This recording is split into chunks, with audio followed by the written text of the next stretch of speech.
Bonjour, je vous invite à incliner les têtes pour qu'on puisse prier ensemble.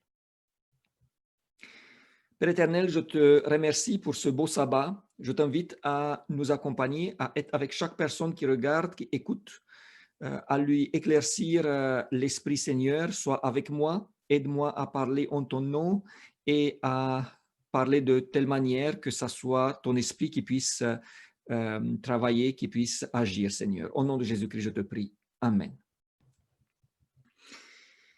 Alors nous sommes en train de faire un nouveau pas dans la présentation des événements de la fin des temps. J'ai eu le plaisir de voir un des pasteurs qui m'a influencé dans ma vie spirituelle quand j'étais jeune. J'ai vu que pendant ce temps-là, lui, il tient aussi en roumain des présentations sur la fin des temps. Il y avait une semaine ou deux le criblage. Donc, je n'ai pas pu regarder exactement de ce qu'il dit, mais voilà, je me suis dit, on est un peu sur la même longueur d'onde. Les deux derniers sabbats, nous avons vu deux thèmes qui sont liés.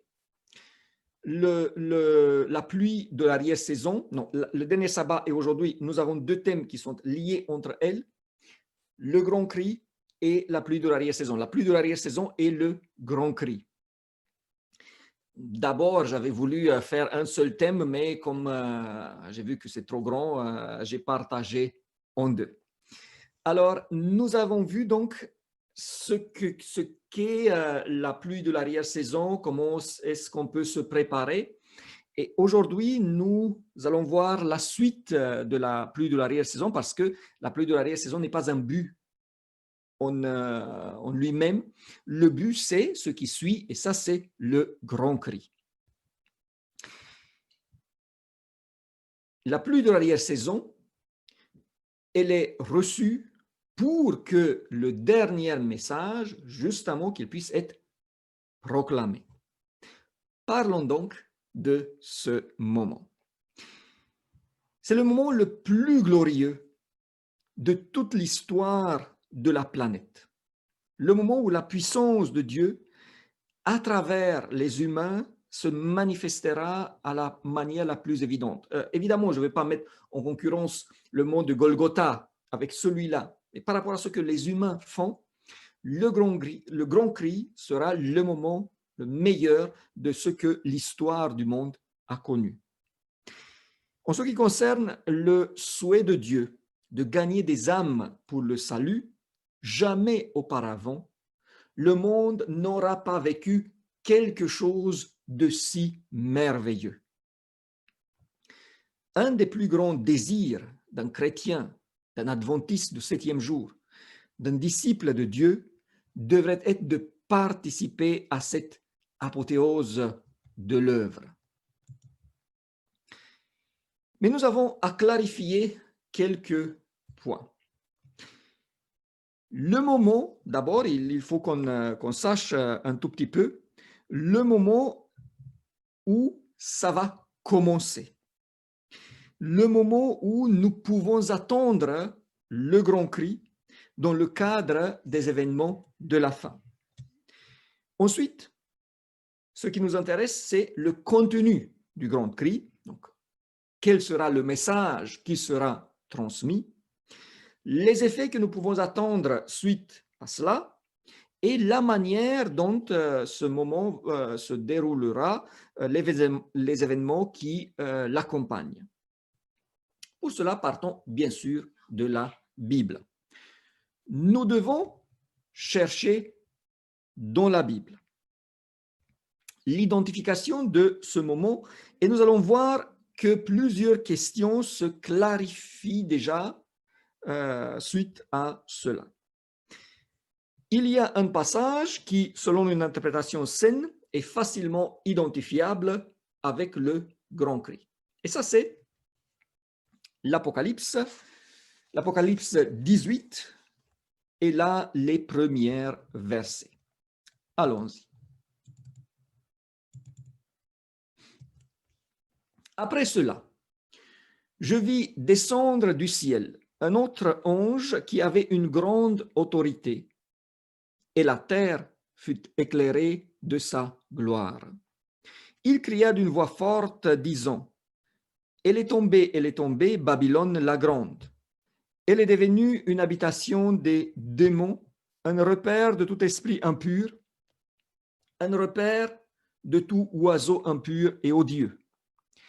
Parce que toutes les nations ont bu du vin de la fureur de son impudicité, et que les rois de la terre se sont livrés avec elle à l'impudicité, et que les marchands de la terre se sont enrichis par la puissance de son luxe. Et j'entendis du ciel une autre voix qui disait, sortez du milieu d'elle, mon peuple, afin que vous ne participiez point à ses péchés et que vous n'ayez point de part à ses fléaux. Car ses péchés se sont accumulés jusqu'au ciel et Dieu s'est souvenu de ses iniquités. Voilà donc dans la Bible la description du grand cri. Si nous regardons ce passage, nous identifions tout de suite quelques aspects. La Bible parle là de notre ange, ce qui dans l'Apocalypse se comprend car il y a plusieurs. Mais vous voyez clairement que nous ne pouvons pas ne pas lier cet ange aux trois anges dans l'Apocalypse 14. D'autant plus que le contenu du message reprend celui du deuxième, mais aussi celui du troisième ange en partie. Si le message ensuite des trois anges en Apocalypse 14 est universel, celui de l'ange de l'Apocalypse 18 l'est également, car on parle là de la terre entière. En plus, il s'agit d'un éclair de gloire. Et vous remarquez également que le contenu de ce message, lié au message des trois anges, à nouveau, il est très simple. Sortez de Babylone. Sortez maintenant, car sinon vous allez partager son sort. Voilà. Du point de vue de l'information, je pourrais m'arrêter ici. Ça, c'est le grand cri. C'est la partie la plus courte, voilà, le centre du message. Mais prenons quand même les différentes questions plus en détail. Premièrement, donc nous avons la base biblique. Maintenant, 2, qui proclamera le grand cri?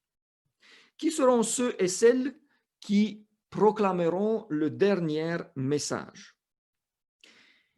En partant de la Bible, si nous identifions les anges de l'Apocalypse 14 avec l'Église, alors Apocalypse 18 devrait être identifié de la même manière. Je considère donc que l'ange de l'Apocalypse 18, comme les trois anges de l'Apocalypse 14, représente l'Église de Dieu du temps de la fin, représente l'Église du reste, représente l'Église adventiste de septième jour. Nous avons vu déjà que l'Église sera criblée, sera à travers le criblage purifiée. Nous avons vu que en même temps que les personnes sortent, ceux qui ne sont pas repentis, purifiés, sortent de l'Église, l'Église est bénie par le reversement de l'Esprit dans la pluie de l'arrière-saison. En principe, ceux qui proclament le grand cri seront ceux et celles qui ont reçu donc la pluie de l'arrière-saison et qui accompliront la mission de la fin. Aujourd'hui, beaucoup d'entre nous croient que la proclamation de l'Évangile est réservée aux pasteurs, aux anciens, à une certaine élite. Alors, le grand cri sera proclamé par une multitude. Dieu se fera un plaisir de donner à beaucoup qui ne se croient pas ou qu'on ne croit pas capables la force de proclamer la vérité comme les plus grands prédicateurs, pourvu qu'ils se remettent à lui en humilité. Et le contraire, des grands prédicateurs qui se basent plutôt sur eux-mêmes que sur Dieu ne feront pas partie de ceux qui proclament le grand cri. Voilà une première citation qui parle de ça. Il sélectionnera parmi le peuple ordinaire des hommes et des femmes qui accompliront son œuvre, comme il le fit autrefois lorsqu'il appela des pécheurs pour être ses disciples. Bientôt se produira un réveil qui en surprendra beaucoup. Les messagers célestes travailleront avec ceux que l'on considère comme des gens ordinaires et ils les rendront capables de porter la vérité en maint endroit. Vous voyez, ce sont les membres de l'Église, des membres, des frères et sœurs qui jusqu'à maintenant, ils n'ont peut-être jamais monté, ils ne sont jamais montés en chair pour prêcher, pour proclamer, mais ils le feront. Événements des derniers jours, la page 154. D'ailleurs, je fais une parenthèse. J'ai vu sur le chat la semaine prochaine que quelqu'un avait dit que les citations ne sont pas les pages ne sont pas celles que j'ai données. Sachez que les citations, je les ai prises sur ajwhite.org, ajwhitewritings.org. Maintenant, si vous avez en main une autre version, ça c'est possible, mais ce que j'ai pris sur Internet, ce n'est pas moi qui a inventé les pages là.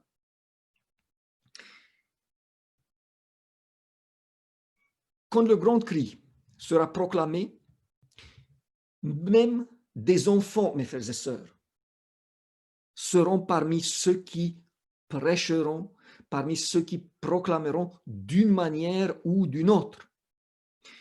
Nous ne discutons pas encore comment et si on se mettra sur une sorte d'estrade pour parler à des foules dans la rue ou de parler de personne à personne, mais à ce moment-là, Joël le dit, l'Esprit tombera sur vos filles, sur vos fils. Il y aura même des enfants qui seront capables de proclamer le message. Les enfants d'ailleurs comprennent en fonction de leur âge très bien les principes du royaume des cieux. Et ils seront remplis par l'Esprit et ils feront également une grande œuvre comme les adultes. Nous voyons déjà ici et là des enfants qui savent dire et exprimer les choses, mais ce sera d'une manière beaucoup plus générale. Même les enfants seront poussés par l'Esprit de Dieu et iront de l'avant pour proclamer la vérité pour notre temps.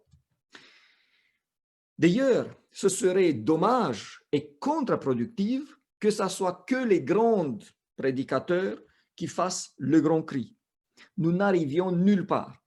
Le rôle des pasteurs, des prédicateurs, des leaders est de nourrir, d'aider les membres à proclamer l'Évangile. Le rôle des prédicateurs n'est pas que ce soit eux-mêmes seuls qui proclament l'Évangile. Il est beaucoup plus important qu'ils aident les membres de l'Église de le faire. Nous allons faire un simple test mathématique. Nous allons prendre un super évangéliste qui réussit à convertir, disons, 1000 personnes par an. En 10 ans, ça fait 10 000 personnes converties. Et nous allons prendre une église de 40 personnes où on part de l'idée que chacun est un disciple, que chacun travaille et que chacun convertit une personne en une année. Bon, ce n'est pas lui qui convertit, c'est l'Esprit, mais vous comprenez ce que je veux dire. Et donc que cette église-là double de capacité chaque année et que chaque personne qui est convertie, elle-même devienne disciple et convertie à une personne en une année.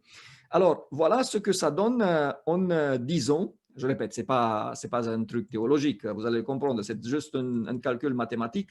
Là où l'évangéliste en 10 ans arrive à 10 000 personnes converties, une église de 40 membres qui double chaque année de capacité, en 10 ans arrive à 4 fois autant.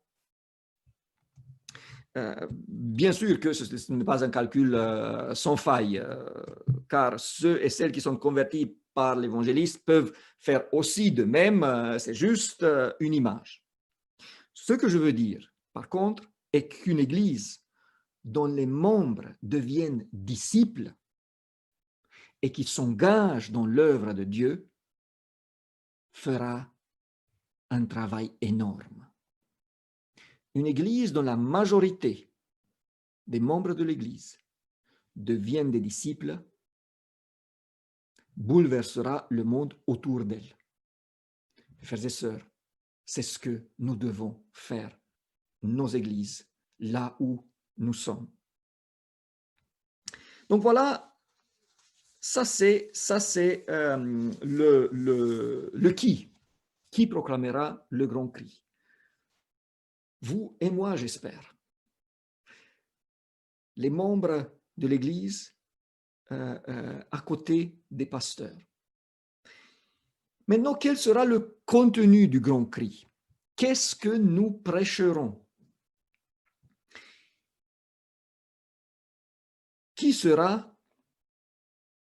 Qu'est-ce qui sera donc proclamé? D'une manière évidente, nous l'avons vu déjà, le grand cri se concentre sur le message des 3 anges en Apocalypse 14.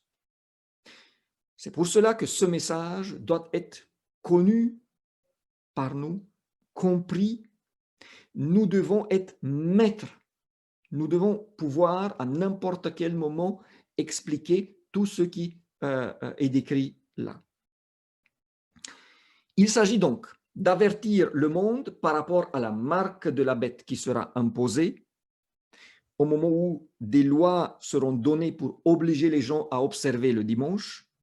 Ils doivent savoir que s'ils obéissent à ces lois, ils se mettent en porte-à-faux avec Dieu et que les avantages obtenus en se soumettant ne valent pas le fait de perdre son salut et de supporter ensuite la colère de Dieu. Comme l'Église romaine, qui est à l'origine de ces lois, et les églises protestantes et le spiritisme soutiendront cela, elles deviendront en ensemble Babylone. L'appel final est donc de sortir de ces entités religieuses qui sont tombées et de s'engager avec le peuple de Dieu. Voilà, en cours aussi, le contenu du grand cri. Une nouvelle citation. À mesure que le message du 3e ange devient un cri plus fort, une grande puissance et une grande gloire accompagnent sa proclamation. Les visages de ceux qui font partie du peuple de Dieu resplendiront de la lumière céleste. À mesure que le message du 3e ange devient un cri plus fort. Vous voyez, là, on parle du message du 3e ange, de l'avertissement par rapport à ce qui se passe. Mais ce qui caractérisera le plus le grand cri sera ce cri-là de l'Apocalypse 18, « Sortez du milieu d'elle ». Une citation qui provient cette fois-ci de la tragédie des siècles. Apocalypse 18 se réfère au moment où, en conséquence du rejet du triple avertissement d'Apocalypse 14, 6 à 12, l'Église aura atteint la condition annoncée par le 2e ange et que le peuple de Dieu, encore dans Babylone, sera appelé à se séparer d'elle. Ce message est le dernier qui sera jamais donné au monde. En même temps, il est logique aussi de rassurer ceux qui sortent de Babylone, ceux qui se séparent de ces églises, de ces entités religieuses, du fait que Dieu leur pardonne et les accepte. Ce n'est pas un essai, le grand cri, n'est pas un essai de convertir les gens à travers la peur, attention, mais en prenant conscience de l'amour de Dieu qui dit « Je ne souhaite pas que tu sois perdu, sors de là ». Et il ne faut pas oublier non plus le fait que les caractères de ceux qui proclament le grand cri, qui ont été purifiés par la pluie de la première et de la dernière saison, que ces caractères vont briller et ça va représenter une autre raison pour convaincre les gens à suivre l'appel. Voilà aussi une citation par rapport à cela. Le dernier message du pardon qui sera donné au monde, c'est la révélation de son caractère d'amour. Les enfants de Dieu doivent manifester sa gloire par leur vie et leur caractère. Ils doivent révéler ce que la grâce de Dieu a fait pour eux. Vous voyez? Mes frères et sœurs, Dieu nous a transmis et nous a fait prendre connaissance de ce message qui est beau. Nous n'allons pas aller et dire répondez-vous parce que sinon vous allez brûler dans le feu. Les conséquences du rejet sont celles-là, ça c'est clair. Mais l'invitation est une invitation de l'amour de Dieu. Voilà, Dieu souhaite que tu sois sauvé. Si tu persistes, voilà les conséquences, on les montre. Mais l'invitation de Dieu est une invitation d'amour. Alors, à nouveau, nous avons vu quelle est la base biblique du grand cri. Nous avons vu également qui proclamera le grand cri et nous avons vu le contenu du grand cri. Maintenant, le moment. Quand sera proclamé le grand cri? Quand pourrons-nous l'attendre? Ou éventuellement, est-ce que c'est déjà aujourd'hui? Vous voyez que je parle au futur. Je parle de l'idée que on n'est pas encore là, même si il s'agit d'un événement où qui peut commencer en douceur, beaucoup en avant. Mais le grand cri en tant que tel, il est encore dans le futur. Vous voyez, il y a plusieurs choses qui doivent se passer. Criblage, pluie de l'arrière-saison, grand cri. Nous ne pouvons pas donc établir un moment exact. À cette date, le grand cri va commencer. Non. Car déjà, le grand cri commencera à des endroits différents. Probablement aussi avec un certain décalage par rapport aux différents lieux. Et surtout, ce sera un événement qui, dans le temps, augmentera de plus en plus en puissance.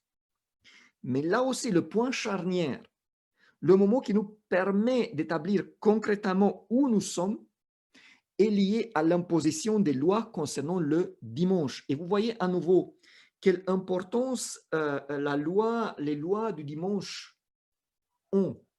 Parce que beaucoup de choses sont liées à ce moment-là qui nous donnent une indication très claire. Attention, ce n'est pas une indication, il faut maintenant commencer à faire des choses pour se repentir. Non, ça c'est maintenant. Ça c'est aujourd'hui. Si vous voulez, la crise du coronavirus est un avertissement qui nous dit attention, nous nous approchons, faites ce que vous avez à faire. Mais les lois de dimanche, nous laisserons savoir, nous sommes maintenant au milieu du temps de la fin. C'est là où le message du deuxième et du troisième ange s'accomplissent. Et c'est là où, avec les lois du dimanche, le grand cri, le message de l'ange de l'Apocalypse 14 a toute sa pertinence. Car une partie de la proclamation du grand cri se déroulera sous les feux de la persécution. Voilà maintenant plusieurs courtes citations.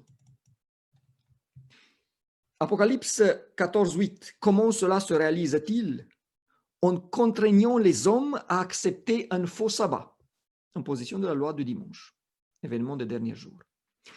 Quand ces péchés, les péchés de Babylone, atteindront-ils les cieux lorsque la loi de Dieu aura été annulée par des lois humaines? Et troisièmement, c'est lorsque la tempête de la persécution éclatera sur nous réellement que le message du troisième ange s'amplifiera pour devenir un grand cri et toute la terre sera illuminée par la gloire du Seigneur. Vous voyez, ça marche main dans la main. Les événements que nous discutons et que nous prenons un après l'autre, ils vont aussi en même temps. Et c'est logique parce que nous prêchons que des lois seront imposées. Et quand des lois sont imposées, il y a aussi des punitions qui vont avec et qui seront endurcies. Et les gens qui aujourd'hui nous entendent et qui disent mais ça c'est farfelu, ça c'est pas vrai, ils vont se rendre compte à ce moment-là. Donc la persécution augmentera en puissance, mais la proclamation également. Il y a un point que je veux éclaircir. Si vous avez suivi toute la série des présentations sur les événements de la fin des temps, et je vous invite à le faire, ne pas prendre seulement, bon, vous pouvez prendre un point et c'est tout, mais pour comprendre, il faut commencer du début. Donc, si vous avez suivi toute la série, vous avez peut-être remarqué une apparente contradiction entre ce que je dis aujourd'hui et ce que j'ai dit il y a quelques semaines. Quand nous avons parlé des lois du dimanche, nous avons dit que le moment de quitter les villes, c'est le moment où ces lois seront promulguées. Maintenant, nous apprenons qu'une partie du grand cri aura lieu après cette promulgation et encore quand la persécution a commencé. Ce qui est important est de prendre les citations, que ce soit la Bible, que ce soit Ellen White, toujours dans un contexte, et de garder en tête le contexte en général. Essayons donc d'harmoniser. J'avais dit qu'au moment où les lois de dimanche commencent à être promulguées, que c'est le dernier moment pour ceux qui ont des terres et des maisons pour les vendre. Pour faire quoi? Pour mettre l'argent dans l'œuvre de Dieu, pour permettre justement que le grand cri puisse avoir une force encore plus grande. Mais est-ce qu'il faut partir et s'éloigner ou est-ce qu'il faut rester et prêcher dans les villes? Sachez déjà que je n'ai pas de réponse à toutes les questions. Mais je pense qu'il s'agira d'une fine coordination dans le temps. Déjà, nous partons de l'idée que ceux qui proclament le grand cri sont remplis de l'Esprit Saint.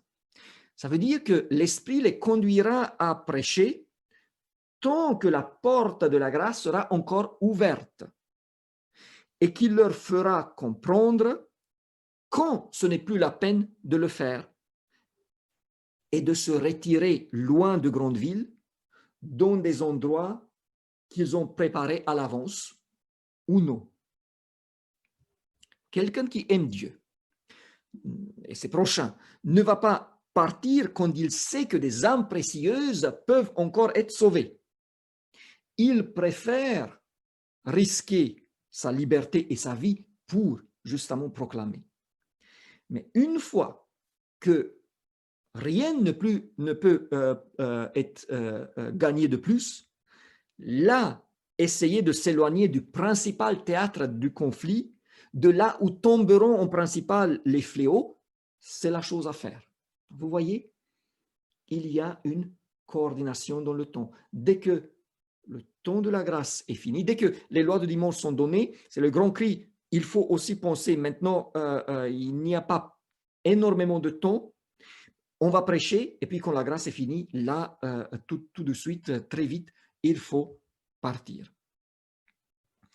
Ça, c'est cette coordination entre les différents événements qu'on doit faire toujours entre nous et l'Esprit. Ça, c'était le moment. Et maintenant, comment se manifestera le grand cri? Qu'est-ce que nous pouvons attendre de ce moment? Comment ça se fera? Comment ce sera? Qu'est-ce qui se passera? La Bible nous donne déjà une idée. Après cela, je vis descendre du ciel un autre ange qui avait une grande autorité et la terre fut éclairée de sa gloire. La terre entière fut éclairée de sa gloire. Joël 2, 22. Après cela, je répandrai mon esprit sur toute chair. Vos fils et vos filles prophétiseront. Vos vieillards auront des songes et vos jeunes gens des visions. Comme je l'ai déjà dit, la terre entière sera concernée. Le grand cri résonnera partout dans le monde. Et la description donnée par la Bible laisse penser à quelque chose de très grand. Si nous prenons en aide le passage de Joël qui parle des manifestations visibles de l'Esprit et également de ce qui s'est passé dans l'Église chrétienne primaire après la Pentecôte, nous pouvons nous faire une idée. Et si vous avez remarqué, les deux passages commencent de la même manière. Après cela, comme si il serait en lien, Apocalypse 18 et Joël 2.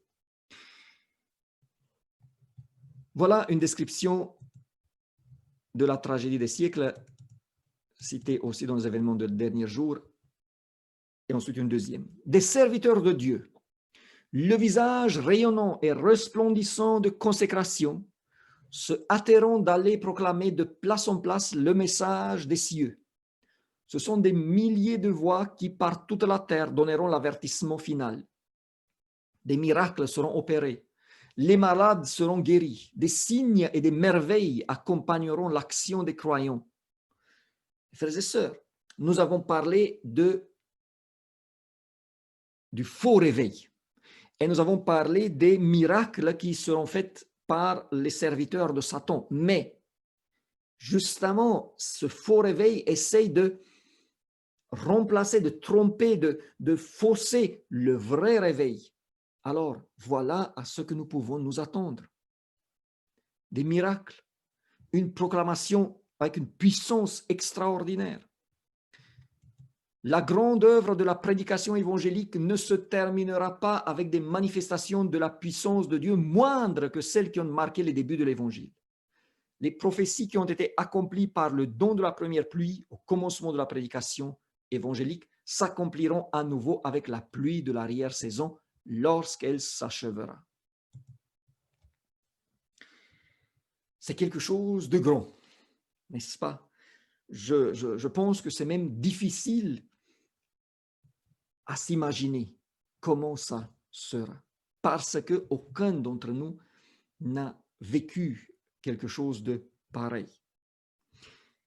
Et nous avons encore le lien entre la pluie de l'arrière-saison et le grand cri. L'esprit qui est reversé sur les fidèles dans la pluie de l'arrière-saison leur donne la force, le courage, la sagesse de témoigner. Et en plus, beaucoup feront des miracles, des vrais miracles accomplis par la puissance de Dieu. Tandis que le troisième ange, le troisième message, s'amplifiera et un grand cri et qu'un grand pouvoir et une grande gloire accompagneront l'œuvre de la fin, le peuple fidèle de Dieu recevra sa part de cette gloire. C'est la pluie de l'arrière-saison qui le réveillera et le fortifiera. Mais il faut avertir. Je répète quelque chose que j'avais dit quand nous avons parlé de la pluie de l'arrière-saison. Ne pensons pas, s'il vous plaît, que quelqu'un qui aujourd'hui ne participe en aucune manière à l'avancement de l'œuvre de Dieu, qui regarde les autres travailler, qui ne fait aucun effort pour témoigner, en étant assis sur son canapé en train de regarder la dernière série de HBO sur Netflix, d'un coup, à ce moment-là, il sera transpercé de quelque chose, il va éteindre la télévision et tout de suite, il va sortir dans les rues pour prêcher. Ça ne va pas se passer ainsi. S'il vous plaît, mes frères et sœurs, le temps de la préparation, il est aujourd'hui. C'est aujourd'hui que le Seigneur nous adresse ces avertissements. Réveillez-vous, car il ne reste pas beaucoup de temps. Ce qui se passera en réalité est que ceux et celles qui témoignent déjà aujourd'hui, qui utilisent déjà les dons que Dieu leur a donnés, ou qui se rendent compte qu'ils ne font pas ce qu'il faut et qui se mettent en prière et disent « Seigneur, aide-moi de sortir de ma torpeur, aide-moi d'arrêter avec ce que je fais et de m'enrôler dans ton œuvre », ceux-là recevront l'Esprit d'une manière puissante. Eux qui travaillent aujourd'hui déjà seront changés et leur témoignage deviendra tellement puissant qu'on aura à peine de les reconnaître. Eux feront des miracles. Voilà aussi une citation qui confirme cela. Tandis que la fin approche, les témoignages des serviteurs de Dieu deviendront de plus décidés et plus puissants. Donc, quelque chose qui fonctionne aujourd'hui à un niveau pas trop puissant va gagner par le Saint-Esprit en puissance. Mais quelque chose qui aujourd'hui est à zéro va rester à zéro. C'est comme en mathématiques. Tu peux multiplier 1 par 10, tu peux multiplier 2 par 10, 5 par 10, mais si tu multiplies 0 par 10, ça fera 10 fois 0. S'il n'y a rien aujourd'hui, l'esprit n'a pas quoi multiplier. Si aujourd'hui, je ne fais rien, à ce moment-là, je ne ferai rien. Je ne serai probablement pas parmi ceux qui proclameront, parmi ceux qui seront sauvés. Ça, c'est l'avertissement.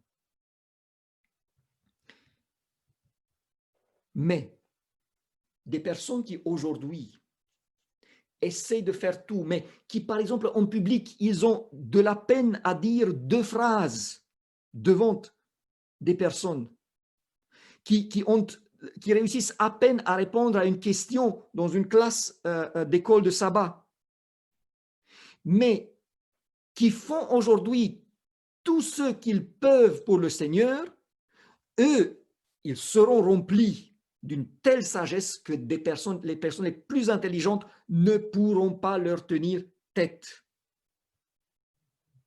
Alors, l'autre citation que j'aime beaucoup. Le Seigneur Jésus donnera à ses disciples une langue et une sagesse auxquelles leurs adversaires ne pourront ni répliquer ni résister. Ceux qui ne pourraient pas, par le raisonnement, vaincre les illusions sataniques porteront un témoignage convaincant, capable de confondre même des savants. Les mots viendront sur les lèvres des ignorants avec un tel pouvoir de conviction et une telle sagesse qu'ils provoqueront des conversions à la vérité. C'est par milliers que des âmes seront converties par leur témoignage. Et je reviens encore à ce que nous faisons aujourd'hui. Je l'ai dit la dernière fois, que la pluie de l'arrière-saison fait arriver la récolte à la maturité et que les laboureurs doivent moissonner. Le grand cri est donc une œuvre de moisson. Les personnes prêchent et ceux qui entendent se décident par la suite. Mais ne croyez pas qu'à ce moment-là, nous aurons encore le temps de faire 6 mois d'études bibliques pour que les personnes arrivent à la conviction. Ce qui montre que c'est en principe le travail fait avant. Le travail fait aujourd'hui qui amènera à ce moment-là les gens à se décider. Aujourd'hui, nous moissonnons en termes de nombre de personnes qui se décident pour le Christ assez peu. Mais à ce jour-là, le travail que nous faisons aujourd'hui portera des fruits pour l'éternité. Et un des meilleurs moyens est celui de la littérature. C'est pour cela que j'invite les gens à prendre des bons livres et à les donner là où ils voient un intérêt. Les prospectus sont bons aussi. Un prospectus, c'est qu'un prospectus. Alors qu'un livre comme Vers Jésus, en quelques pages, une centaine, explique comment se donner à Jésus. Le livre Jésus-Christ, c'est le meilleur livre sur Jésus qui a été jamais écrit, à part la Bible, bien sûr. La tragédie des siècles, ou la grande controverse, ou le grand espoir, c'est le même livre. Il y a plusieurs appellations, mais c'est la même chose. Grande controverse, tragédie des siècles, grand espoir, c'est la nouvelle appellation en France. D'ailleurs, je fais une parenthèse qui introduit, si vous voulez, les citations qui suivent. Aujourd'hui, la maison d'édition Vie et Santé essaye de libérer les stocks qu'ils ont et ils vendent des livres à un prix alléchant. Jésus-Christ d'Ellen White, qui coûte vers 11-12 euros, est aujourd'hui à 4 euros. Ça, c'est rien. Et c'est un livre extraordinaire qu'il ne faut pas donner comme ça, mais à quelqu'un qui est intéressé. Le Grand Espoir, à 3 euros. C'est rien. Vers Jésus, il est aussi réduit de 2,50 à 2. Mes frères et sœurs, ce sont des livres qui, une fois dans les maisons des personnes, vont amener une moisson dont on ne sait pas ce que ça va donner. Voilà, c'est la littérature que nous devons répandre. Faisons en sorte que si beaucoup de personnes puissent avoir dans leurs mains un livre qui peut les amener au salut. Dans une large mesure, c'est par nos maisons d'édition que s'accomplira l'œuvre de cet haut ange qui descend des cieux avec une grande puissance et qui éclaire la terre de sa gloire. Les âmes se convertiront par milliers en un seul jour et la plupart d'entre elles feront remonter leur première conviction à la lecture de nos publications. La plupart d'entre elles feront remonter leur première conviction à la lecture de nos publications. Voilà, mes frères et sœurs, ce que nous devons faire aujourd'hui. Aujourd'hui, nous avons aussi la joie de moissonner, mais aujourd'hui, c'est aussi le temps de semer parce que ce que nous semons aujourd'hui va amener une grande récolte. Et dans le ciel, nous serons là assis et des personnes vont venir et nous dire, tu sais que le livre que tu as donné à ma mère, il m'a fait me convertir, ou que le livre que tu as donné à un oncle de moi, je suis allé chez eux et j'ai vu ce livre-là. Nous aurons des expériences extraordinaires. Soyons donc encouragés de continuer cette œuvre, car une fois dans le ciel, nous apprenons des miracles que Dieu a fait en partant de ce que nous, toi et moi, nous avons accompli. Et le meilleur livre pour la fin est la tragédie des siècles, grande controverse ou le grand espoir. C'est le même livre, je répète. C'est le livre par excellence pour ces derniers temps. À Bagnolet, nous avons commandé des grandes controverses à 6 euros. La pièce en format de luxe cartonné avec des images. 60 euros, 10 livres. 60 euros qui peuvent amener à Christ 6 âmes et peut-être plus. Est-ce que ça vaut le coup? Ne me demandez pas, s'il vous plaît, maintenant des détails techniques, car je ne suis pas un revendeur de livres, mais il s'agit d'une commande directe auprès d'une maison d'édition privée en Danemark. Elle s'appelle Ecotric. Quelqu'un est intéressé, s'il vous plaît, prenez contact directement avec eux. Ça s'appelle OKO-TRYK. OKO-TRYK. C'est facile à voir. Bien sûr qu'il faut leur parler en anglais ou en allemand. Le français, je ne sais pas s'ils connaissent, mais eux, il le faut. Je répète, la maison d'édition, ils publient Le Grand Espoir. Ils le vendent maintenant à 3 euros. voilà, nous pouvons faire des choses pour le Seigneur. Voilà ce que dit Ellen White par rapport au livre La tragédie des siècles. Le résultat de la mise en circulation de ce livre, La tragédie des siècles, ne peuvent être appréciés actuellement. En le lisant, certaines âmes seront relevées et trouveront le courage de s'unir d'un seul coup à ceux qui gardent les commandements de Dieu. Mais un plus grand nombre encore de ceux qui le lisent ne prendront pas position jusqu'à ce qu'ils voient l'accomplissement des événements, même qui y sont annoncés.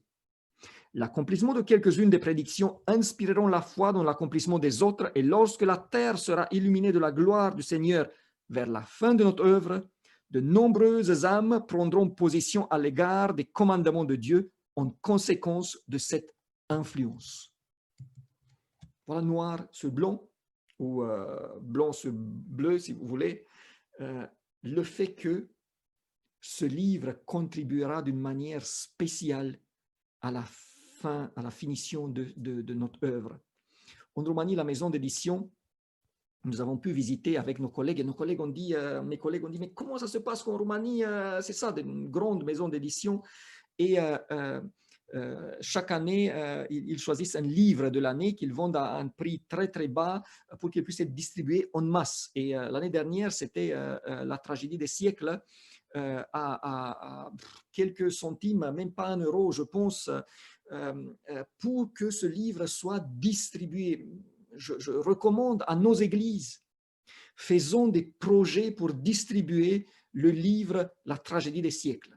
Pas comme ça, mais là où il y a une discussion, là où il y a quelqu'un intéressé, nous devons avoir chez nous des livres pour dire « je vais vous donner ce livre, vous êtes intéressé, je vais vous donner ce livre ».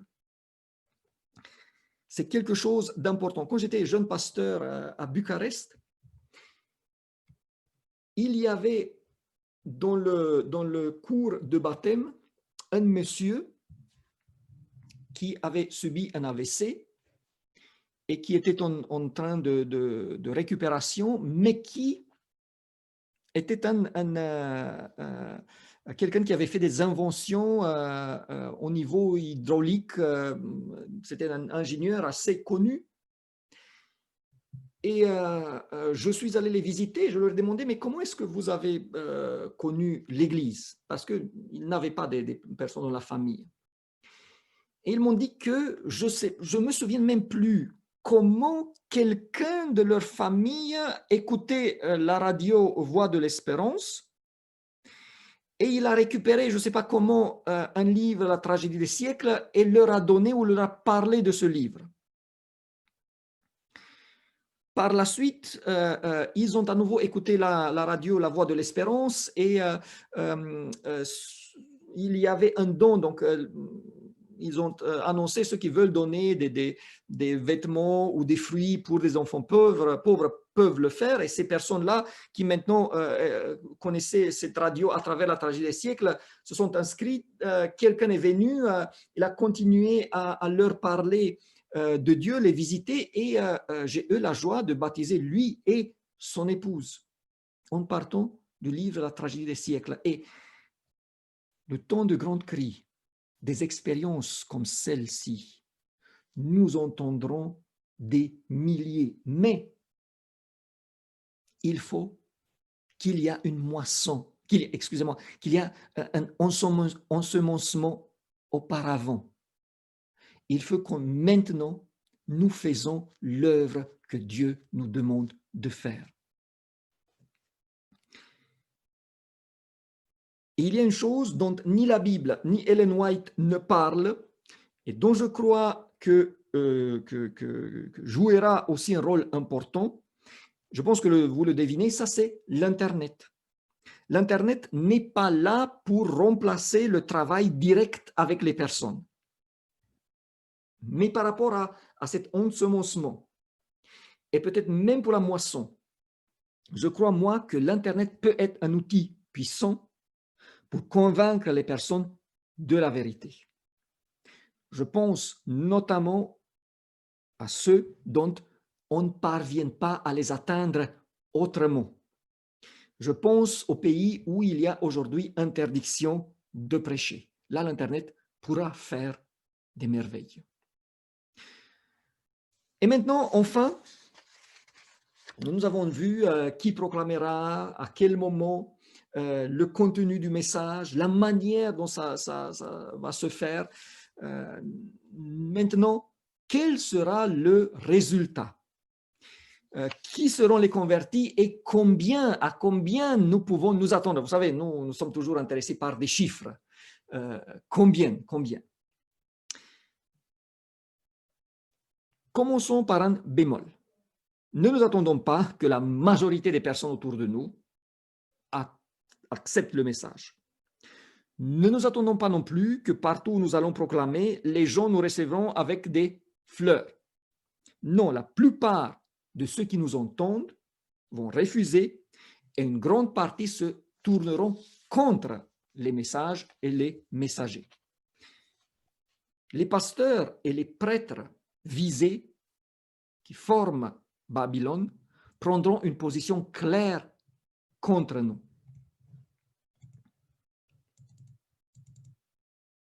Beaucoup de ceux qui entendent le message, de loin le plus grand nombre, ne prendront pas au sérieux l'avertissement solennel. Les serviteurs de Dieu seront qualifiés de fanatiques. Les pasteurs conseilleront au peuple de ne pas les écouter. Les pasteurs populaires, comme les pharisiens d'autrefois, remplis de colère parce que leur autorité sera mise en question, dénonceront le message comme venant de Satan. Et ils soulèveront les multitudes pécheresses pour qu'elles rejettent et persécutent ceux qui le proclament. La tragédie des siècles, la dernière citation. Voilà donc le cadre. Mais ce que nous venons de lire est assez logique. Jamais la parole de Dieu n'a pas été suivie par des majorités et à chaque fois, un vrai réveil a suscité les oppositions. Cela n'a pas à nous décourager. Il faut seulement qu'on soit avertis. Regardons déjà ceux et celles qui seront convertis.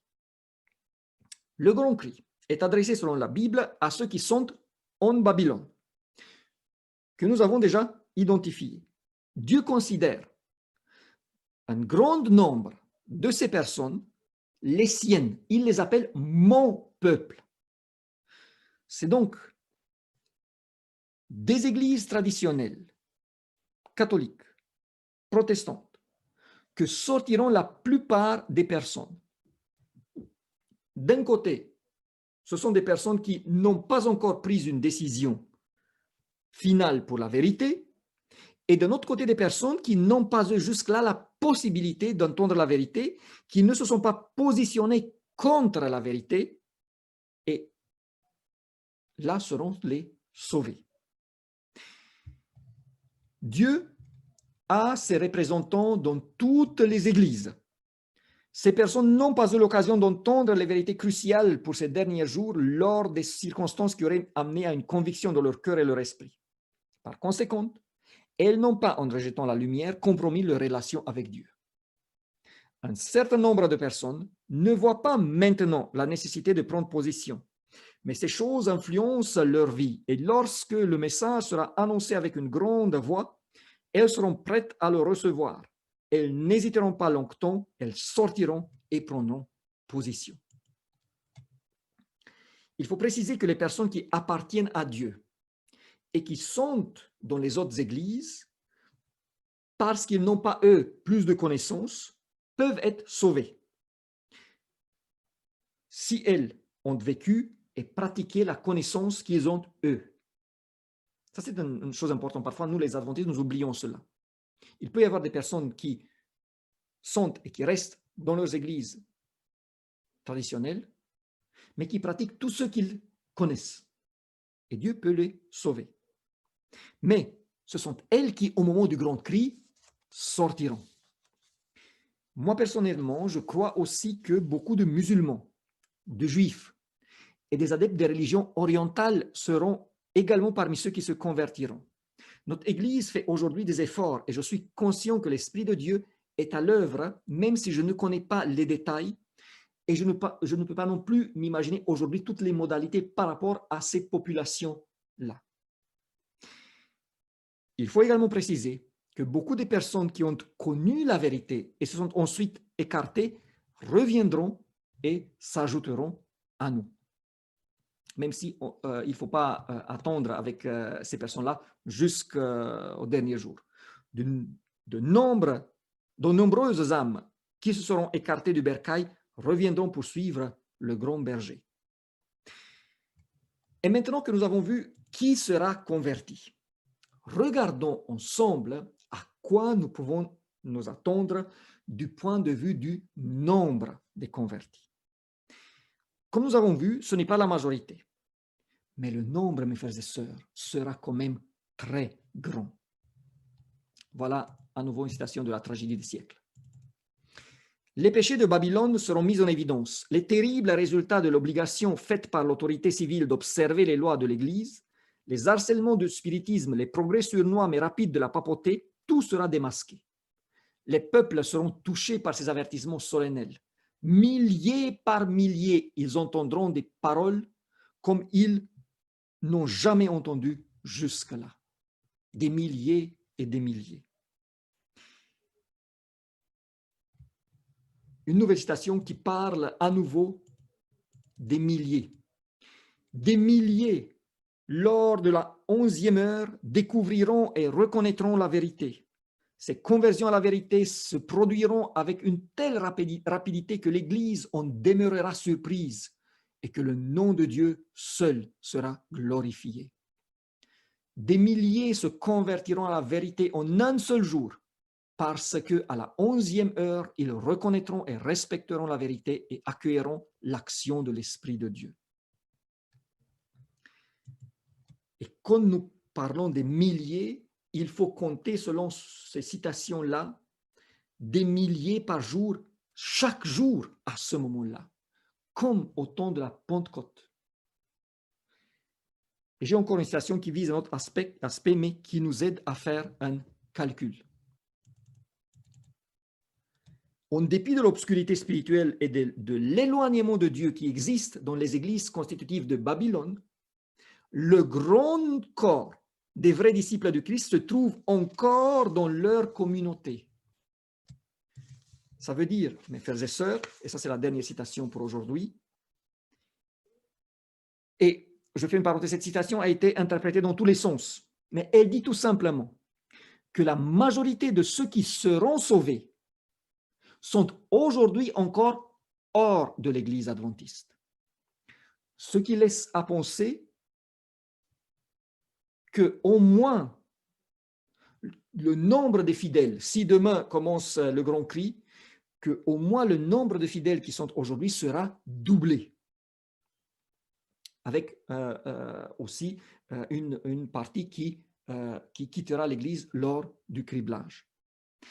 Donc vous voyez que le grand cri sera quelque chose de merveilleux en termes de manifestation, de puissance, de vécu, de puissance de proclamation, des nombres de personnes converties. Mes frères et sœurs, si ça vaut le coup de vivre les derniers jours, c'est pour vivre cette expérience-là. Et je ne pense pas me tromper. Nous allons parler de la grande crise de la faim. Mais les difficultés de la faim, quand on regardera en arrière, ne combleront pas cette expérience tellement extraordinaire d'avoir vécu ces moments et d'avoir participé à la conclusion de cette œuvre extraordinaire. Tu peux être là parmi ceux et celles qui font cette proclamation-là.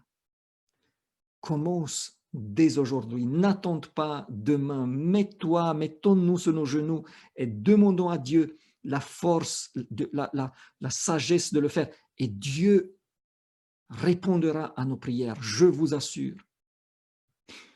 Je vous invite aussi, c'est un point un peu plus théologique, mais j'aimerais quand même expliquer dans quelques représentations graphiques le grand cri en parlant de l'Église visible de Dieu et de l'Église invisible. Alors, quand on dit Église visible de Dieu, on comprend dessus l'Église adventiste du 7e jour. Ça, c'est l'Église visible, institutionnelle. L'Église invisible, ce sont les personnes qui appartiennent à d'autres églises que Dieu appelle mon peuple. Les personnes qui appartiennent à Dieu, mais qui sont aujourd'hui dans d'autres églises que l'Église adventiste du 7e jour. Ça, c'est l'interprétation de notre Église, de l'Église visible et invisible. Alors, faisons-le d'une manière graphique, ça c'est plus facile à voir. Voilà, nous avons les deux entités. La taille de cercle n'a rien à dire. C'est que pour que vous voyez. Donc, l'Église visible, c'est l'Église adventiste du 7e jour. L'Église invisible sont toutes les personnes qui appartiennent à Dieu, qui se trouvent aujourd'hui à l'extérieur de l'Église adventiste. Mais en réalité, ces deux entités devaient être vues aujourd'hui ainsi. Ceux qui appartiennent à Dieu sont aujourd'hui dans l'Église invisible et dans une partie de l'Église visible. Donc, cette partie-là, c'est l'Église, ce sont ceux qui appartiennent à Dieu, dont une partie sont à l'extérieur et une partie à l'intérieur de l'Église visible de Dieu, de l'Église adventiste. Et il y a aussi une partie, ceux qui seront criblés, qui sont dans l'Église visible, mais qui n'appartiennent pas à Dieu. Que la parabole, quand nous avons parlé du criblage, décrit avec les mauvaises herbes. Bien sûr que si aujourd'hui je ne suis pas converti, si je me convertis, je vais appartenir à Dieu. Mais voilà à ce que ressemble aujourd'hui l'Église de Dieu et ceux qui appartiennent à Dieu. Maintenant, suit donc le criblage et ceux qui n'appartiennent pas à Dieu sortent de l'Église visible de Dieu, de l'Église adventiste, selon notre interprétation, et le résultat est celui-là. Maintenant, tous ceux qui appartiennent à Dieu sont à l'intérieur de ces cercles. L'Église invisible, et là j'ai mis le cercle plus grand, parce que selon les citations que nous avons entendues, la plupart des personnes qui appartiennent à Dieu sont dans l'Église invisible, sont hors de l'Église visible, et bien sûr l'Église visible qui a été purifiée. Et le résultat final est celui-là, l'Église visible sera égale avec l'Église invisible à la fin, suite au grand cri. Mes frères et sœurs, ceci dit, j'insiste, je réitère, je signe, il faut que dès aujourd'hui, nous nous engageons avec notre Seigneur dans un parcours de disciples. Que dès aujourd'hui, nous laissons l'Esprit travailler sur nous, nous ouvrons les canaux pour que Dieu puisse reverser son Esprit sur nous à travers la prière, à travers l'étude, à travers la méditation à sa parole. Et que par la suite, nous nous engageons pour lui. Que ça soit dans l'Église, que ça soit à l'extérieur, chacun de nous devrait être impliqué dans un projet missionnaire de l'Église et avoir en même temps au moins un projet missionnaire à lui-même. Il faut que nous commençons tout de suite. Nous n'avons plus le temps de tarder. Cette crise, à mon avis, elle va passer, cette crise du coronavirus, elle va passer, les choses vont se tasser un tout petit peu, la vie va reprendre bien plus que bien ou que mal, voilà, mais, et on pourra laisser de côté tous les avertissements et faire comme si rien n'était. Et dans ce cas-là, nous serons en grand danger. Parce que Dieu nous avertit et nous dit, regarde ce qui se passe autour de toi. J'ai besoin de toi dans mon œuvre. Enrôle-toi dans l'armée de Dieu pour que à la fin, tu fasses partie de ceux qui vont éclairer, qui vont proclamer le message jusqu'au bout du monde. Ce sera tellement beau que vous et moi, que nous soyons parmi ceux et celles qui feront cette grande œuvre. Que Dieu nous aide dans ce sens. Amen. Inclinons les têtes pour la prière. Père éternel, je te remercie pour ces connaissances que tu nous transmets. Je te remercie encore plus pour les avertissements et les invitations que tu nous fais, Seigneur. S'il te plaît, fais que chaque personne qui a entendu ce message se donne à toi pour devenir ton disciple, pour devenir quelqu'un qui proclame ton message, pour devenir quelqu'un qui fait partie de ton peuple, Seigneur. Fais que ton Église soit réveillée. Fais que nous nous préparons pour cette fin glorieuse. Et Seigneur, fais que ceux qui ont écouté, ceux qui regardent, et moi-même, que nous faisons partie de ceux qui seront parmi ceux qui proclameront ce merveilleux message, sortez du milieu d'elle. Au nom de Jésus-Christ, je te prie. Amen.